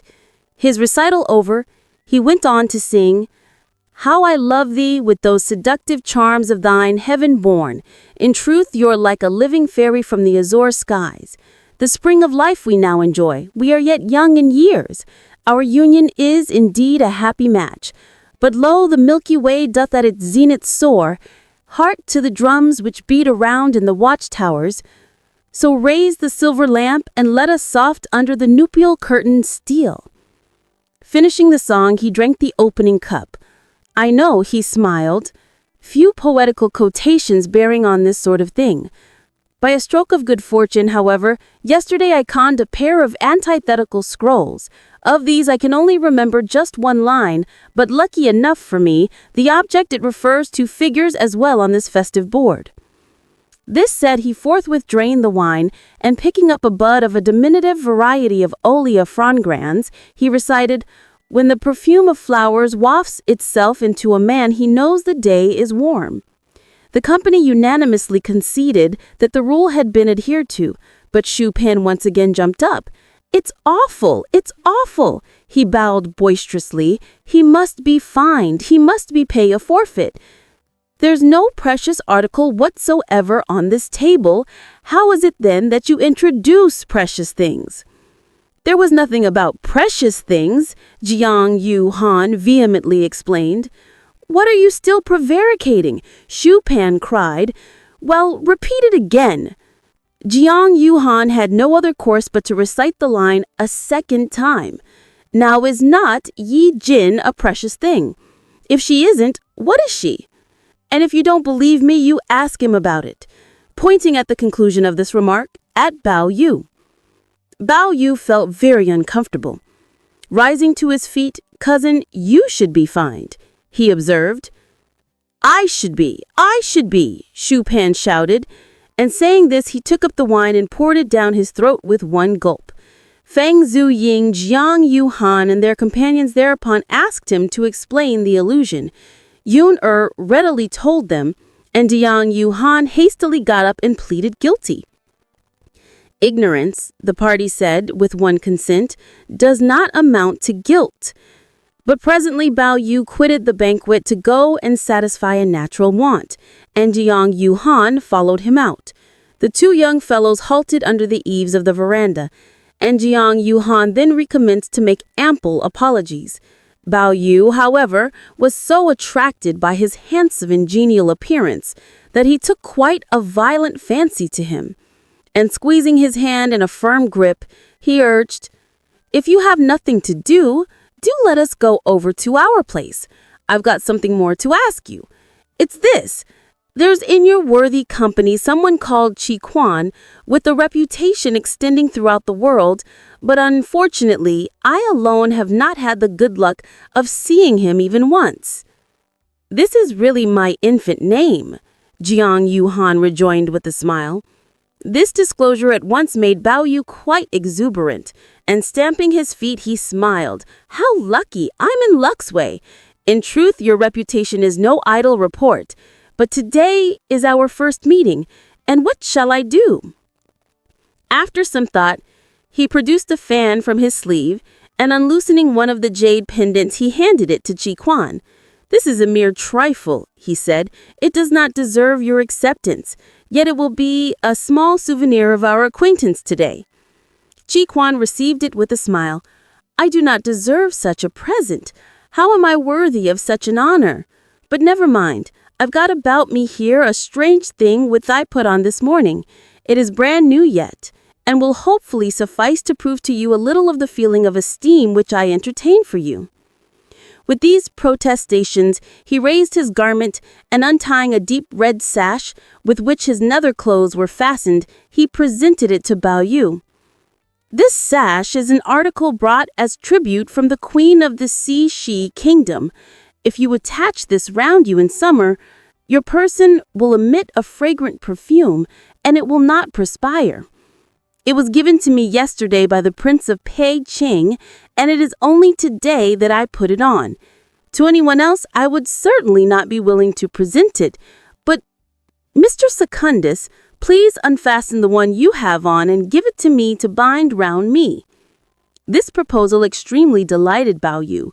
With precipitate haste, he accepted his gift, and undoing the dark brown sash he wore, he surrendered it to Chi Quan. But both had just had time to adjust their respective sashes when they heard a loud voice say, "Oh, I've caught you!" And they perceived Shu Pan come out by leaps and bounds, clutching the two young fellows. "What do you leave your wine for and withdraw from the banquet? Be quick and produce those things and let me see them." "There's nothing to see," rejoined the two young fellows with one voice. But Shu Pan would not by any means fall in with their views, and it was only Feng Zuying who made his appearance on the scene who succeeded in dissuading him. So resuming their seats, they drank until dark, when the company broke up. Bao Yu on his return into the garden loosened his clothes and had tea, but Yi Jin noticed that the pendant had disappeared from his fan, and she inquired of him what had happened to it. "I must have lost it this very moment," Bao Yu replied. But at bedtime, however, descrying a deep red sash with spots like specks of blood attached round his waist, Yi Jin guessed more or less the truth of what must have transpired. So Yi Jin consequently said, "As you have such a nice sash to fasten your trousers with, you'd better return that one of mine." This reminder made the fact dawn upon Bao Yu that the sash had been originally the property of Yi Jin, and that he should by rights not have parted with it. But however much he felt his conscience smitten by remorse, he felt to see how very well he could disclose the truth to her. He could therefore only put on a smiling face and add, "I'll give you another one instead." "Lady Secunda," He Jin explained, "dispatched someone and fetched Hao Hong away. Her wish was to have waited for your return, but as I thought that it was of no consequence, I took upon myself to decide and sent her off." "That's all right," rejoined Pao Yu. "I knew all about it. There was no need for her to wait." "Yesterday," resumed He Jin, The imperial consort deputed the eunuch Hashwa to bring 120 ounces of silver and to convey her commands that from the first to the third there should be offered in the Chul Hushwal temple Thanksgiving services to last for 3 days, and that theatrical performances should be given and oblations presented. And to tell our senior master, Mr. Jia Chen, to take all the gentlemen and go and burn incense and worship Buddha. Besides this, she also sent presents for the Dragon Festival. Continuing, she bade a young servant maid produce the presents which had been received the previous day. Then he saw 2 palace fans of the best quality, 2 strings of musk-scented beads, 2 rolls of silk as fine as the phoenix tail, and a superior mat worked with hibiscus. At the sight of these things, Pao Yu was filled with immeasurable pleasure, and he asked whether the articles brought to all the others were similar to his. "The only things in excess of yours that our venerable mistress has," Heejin explained, "consists of a scented jade scepter and a pillow made of agate. Those of your worthy father and mother, our master and mistress, and of your aunt exceed yours by a scented jade scepter of jade.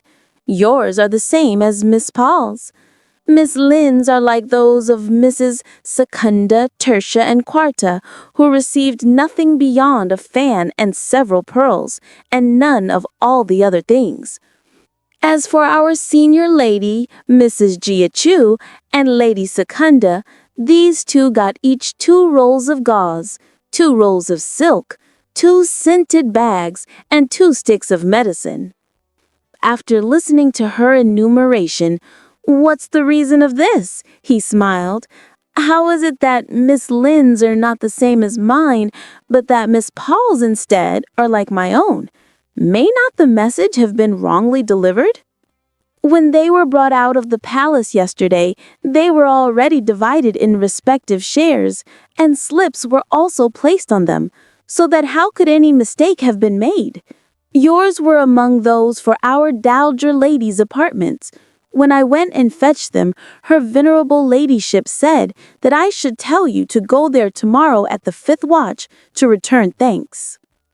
"Of course it's my duty to go over," Pao Yu cried at these words, but forthwith calling Chu Juan, "Take these to your Miss Lin," he told her, "and say that I got them yesterday and that she is at liberty to keep out of them any that take her fancy." Chu Juan expressed her obedience and took the things away. After a short time she returned.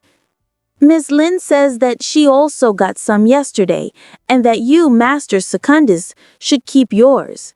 Hearing this reply, Pao Yu quickly directed a servant to put them away.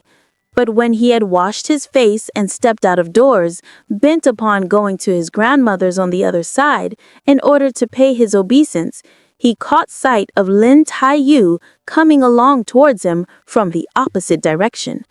Pao Yu hurriedly walked up to her. "I told you to select those you liked from my things. How is it you didn't choose any?" Lin Tai Yu had long before banished from her recollection the incident of the previous day that had made her angry with Pao Yu, and was only exercised about the occurrence of this present occasion. "I am not gifted with such extreme good fortune as to be able to accept them. I can't compete with Miss Paul in connection with whom something or other about gold or about jade is mentioned. We are simply beings connected with the vegetable kingdom." The allusion to the 2 words gold and jade aroused of a sudden much emotion in the heart of Pao Yu.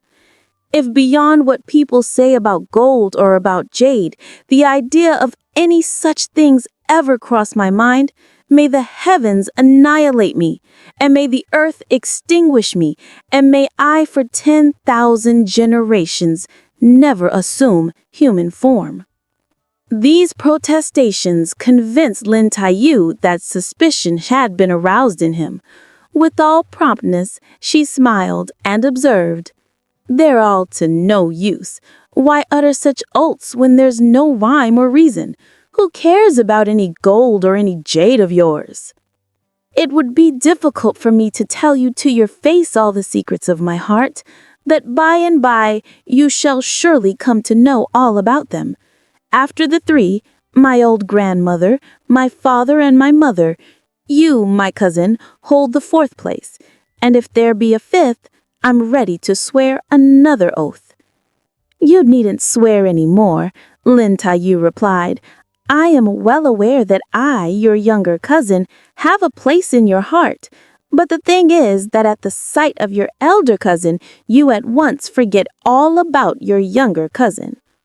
"This comes again from over-suspicion," ejaculated Pao, "for I am not at all disposed that way." "Well," resumed Lin Taiyu, "why did you yesterday appeal to me when that hussy Pao Chai would not help you by telling a story? If it had been I who had been guilty of any such thing, I don't know what you wouldn't have done again." But during their tete-a-tete, they espied Pao Chai approaching from the opposite direction. So readily they beat a retreat.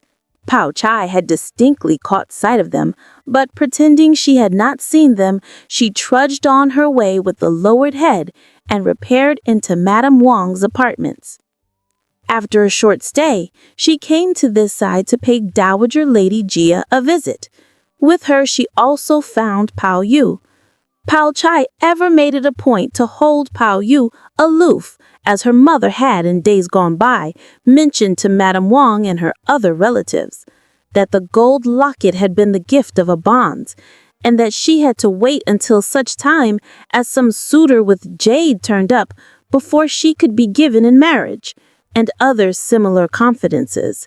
But by discovery the previous day that Yuan Trun's presents to her alone resembled those of Pao Yu, she began to feel all the more embarrassed. Luckily, however, Pao Yu was so entangled in Lin Taiyu's meshes and so absorbed in heart and mind with fond thoughts of his Lin Taiyu that he did not pay the least attention to this circumstance. But she unawares now heard Pao Yu remark with a smile, "Cousin Paul, let me see that string of scented beads of yours." By a strange coincidence, Pao Chai wore the string of beads around her left wrist, so she had no alternative when Pao Yu asked her for it than to take it off. But Pao Chai was naturally inclined to embonpoint, and it proved therefore no easy matter for her to get the beads off. And while Pao Yu stood by watching her snow-white arm, feelings of admiration were quickly stirred up in his heart. He secretly pondered, "Were this arm attached to Miss Lin's person, I might possibly have been able to caress it. But it is, as it happens, part and parcel of her body. How I really do deplore this lack of good fortune." He suddenly bethought himself of the secret of gold and jade, and again scanned Pao Chai's appearance.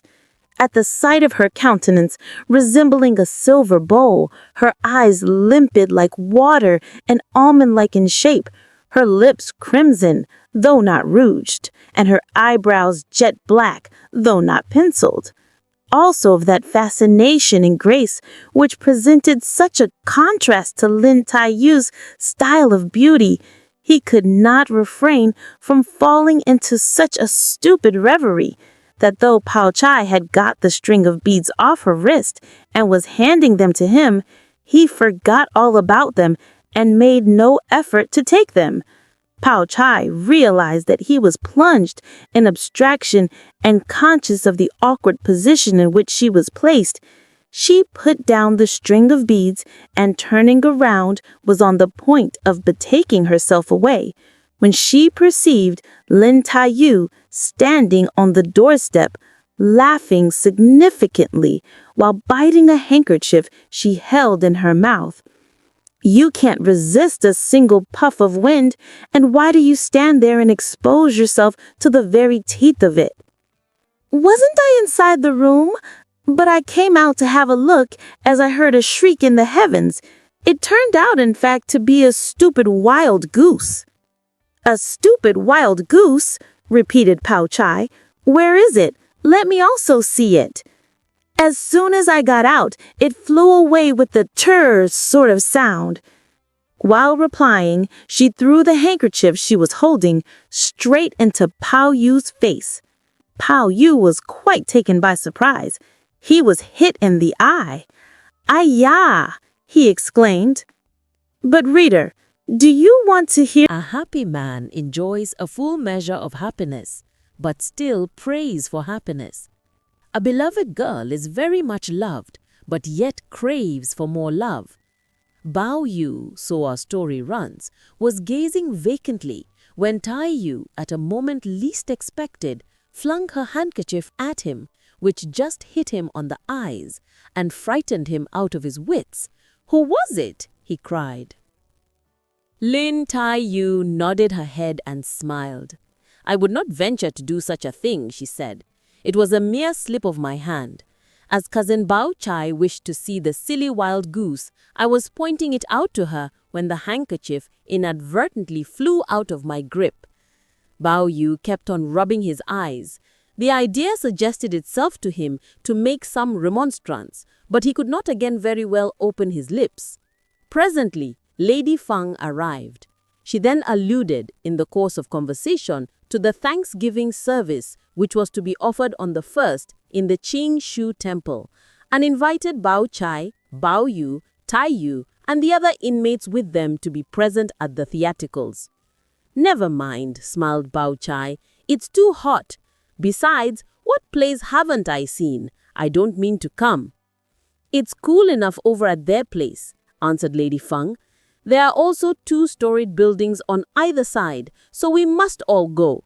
I'll send servants a few days before to drive all that herd of Taoist priests out, to sweep the upper stories, hang up curtains, and keep out every single loafer from the interior of the temple, so it will be all right like that. I have already told our Madame Wang that if you people don't go, I mean to go all alone, as I've been again in very low spirits these last few days. And as when theatricals come off, at home, it's out of the question for me to look on with any peace and quiet." When Dowager Lady Jia heard what she said, she smiled. "Well, in that case," she remarked, "I'll go along with you." Lady Feng at these words gave a smile. "Venerable ancestor, were you also to go, it would be ever so much better. Yet I won't feel quite at my ease. Tomorrow," Dowager Lady Jia continued, "I can stay in the 2-storied building situated on the principal site, while you can go to the one on the side. You can then likewise dispense with coming over to where I shall be to stand on any ceremonies. Will this suit you or not?" "This is indeed," Lady Feng smiled, "a proof of your regard for me, my worthy senior." Old Lady Jia at this stage faced Bao Chai. "You should go too," she said. "So should your mother. For if you remain the whole day long at home, you will again sleep your head off." Bao Chai felt constrained to signify her assent. Dowager Lady Jia then also dispatched domestics to invite Mrs. Schwack, and on their way, they notified Madame Wang that she was to take the young ladies along with her. But Madame Wang felt in the first place in a poor state of health, and was engaged in the second in making preparations for the reception of any arrivals from Yuan Chun, so that she, at an early hour, sent word that it was impossible for her to leave the house. Yet, when she received old Lady Jia's behest, she smiled and exclaimed, "Are her spirits still so buoyant?" and transmitted the message into the garden that any who had any wish to avail themselves of the opportunity were at liberty to go on the 1st with their venerable senior as their chaperone. As soon as these tidings were spread abroad, everyone else was indifferent as to whether they went or not. But of those girls who day after day never put their foot outside the doorstep, which of them was not keen on going the moment they heard the permission conceded to them? Even if any of their respective mistresses were too lazy to move, they employed every expedient to induce them to go.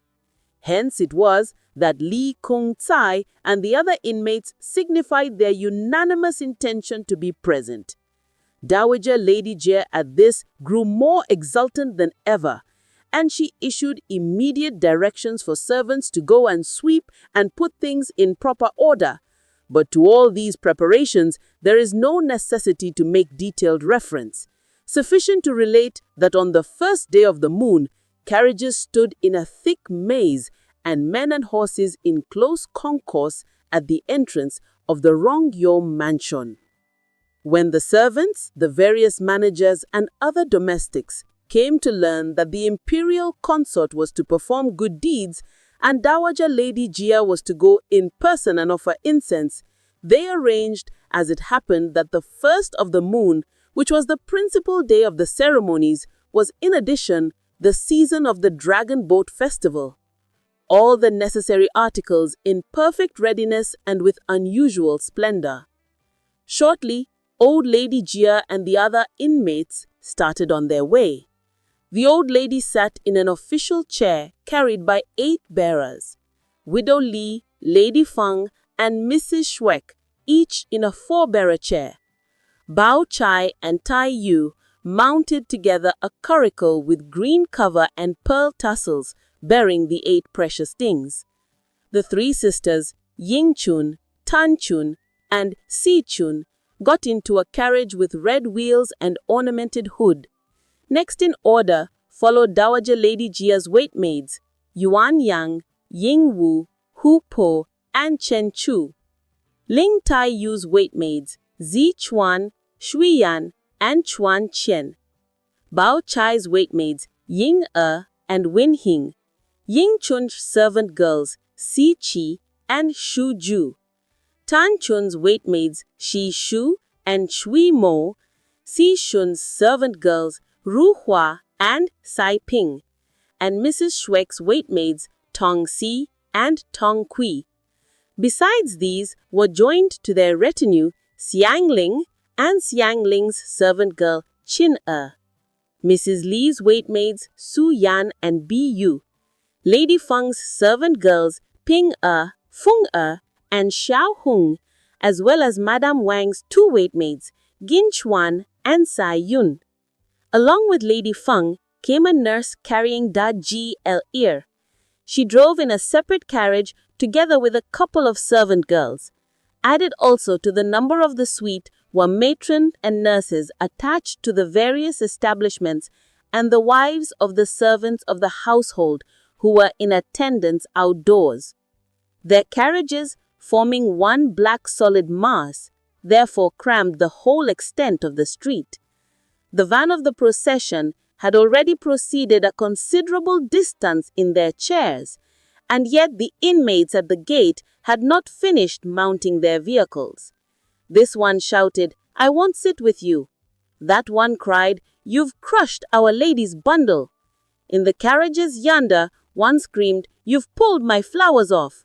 Another nearer exclaimed, "You've broken my fan." And they chatted and talked and laughed with such incessant volubility that Zhou Rui's wife had to go backward and forward, calling them to task. "Girls," she said, "this is the street. The onlookers will laugh at you." But it was only after she had expostulated with them several times that any sign of improvement became at last visible. The van of the procession had already reached the entrance of the Qing Shu temple. Bao Yu rode on horseback. He preceded the chair occupied by his grandmother Jia. The throngs that filled the streets ranged themselves on either side. On their arrival at the temple, the sound of bells and rattle of drums struck their ear. Forthwith appeared the head bonze Chang, a stick of incense in hand, his cloak thrown over his shoulders. He took his stand by the wayside at the head of a company of Taoist priests to present his greetings. The moment Dowager Lady Jia reached in her chair the interior of the main gate, she descried the Les and Penetes, the lord presiding over that particular district, and the clay images of the various gods, and she at once gave orders to halt. Jia Zhen advanced to receive her, acting as leader to the male members of the family. Lady Feng knew that Yuan Yang and the attendants were at the back and could not overtake their old mistress, so she herself alighted from her chair to volunteer her services. She was about to hastily press forward and support her when, by a strange accident, a young Taoist neophyte of 12 or 13 years of age, who held a case containing scissors with which he had been snuffing the candles burning in various places, just seized the opportunity to run out and hide himself when he unawares rushed headfirst into Lady Feng's arms. Lady Feng speedily raised her hand and gave the young fellow such a slap on the face that she made the young fellow reel over and perform a somersault. "You boorish young bastard! Where are you running to?" The Taoist neophyte did not even give a thought to picking up the scissors, but crawling up onto his feet again, he tried to scamper outside. But just at that very moment, Bao Chai and the rest of the young ladies were dismounting from their vehicles, and the matrons and women servants were closing them in so thoroughly on all sides that not a puff of wind or a drop of rain could penetrate. And when they perceived that Taoist neophyte come rushing head, The young Taoist did not even give a thought to picking up the scissors, but crawling up onto his feet again, he tried to scamper outside. But just at that very moment, Pao Chai and the rest of the young ladies were dismounting from their vehicles, and the matrons and women servants were closing them in so thoroughly on all sides that not a puff of wind or a drop of rain could penetrate. And when they perceived a Taoist neophyte come rushing headlong out of the place, they with one voice exclaimed, "Catch him! Catch him! Beat him! Beat him!"